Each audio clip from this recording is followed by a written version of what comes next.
All right, in today's lecture, we're going to be going over how to create highlights and shadows in your linear perspective drawings. So let's go ahead and get started. The first thing we want to do is we want to go ahead and add in our horizon line, and then we're going to quickly draw a cube that we can use to apply highlights and shadows to. So once we get our horizon line, we need to find our two vanishing points, or you can even do this with 1-point perspective. And then we want to go ahead and draw in that vertical line for the corner of our box. So I'm going to draw it in right about here.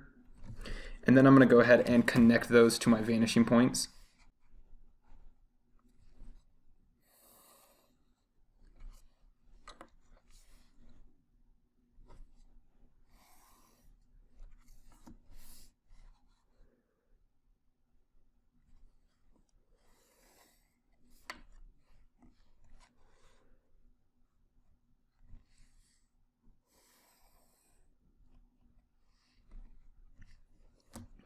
All right, perfect.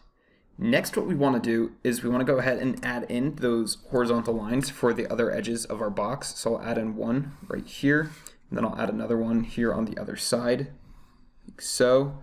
And then we can go ahead and solidify these bottom and top lines.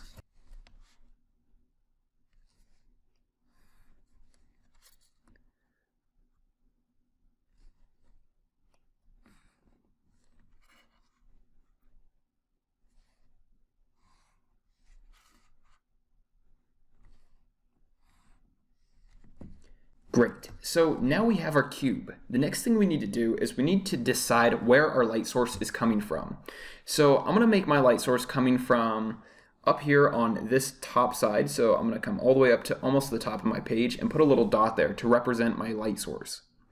The next thing I wanna do is, now that I know where my light source is, I need to add in my core and midtone shadow. Now we're not gonna see our highlight because it's on the top surface and we can't see that surface because of the way the perspective is.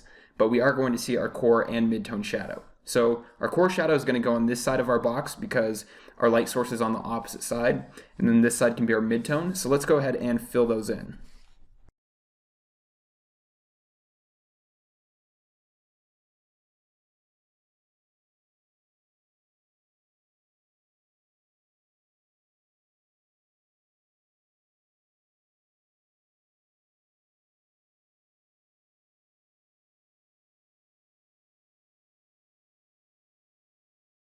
Great, so now we have our core shadow and our mid shadow drawn in there.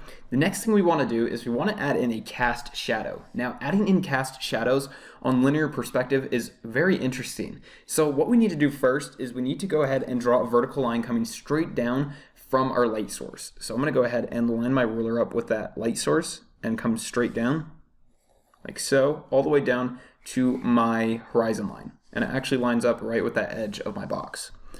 Then let's go ahead and put a little point right there on my horizon line.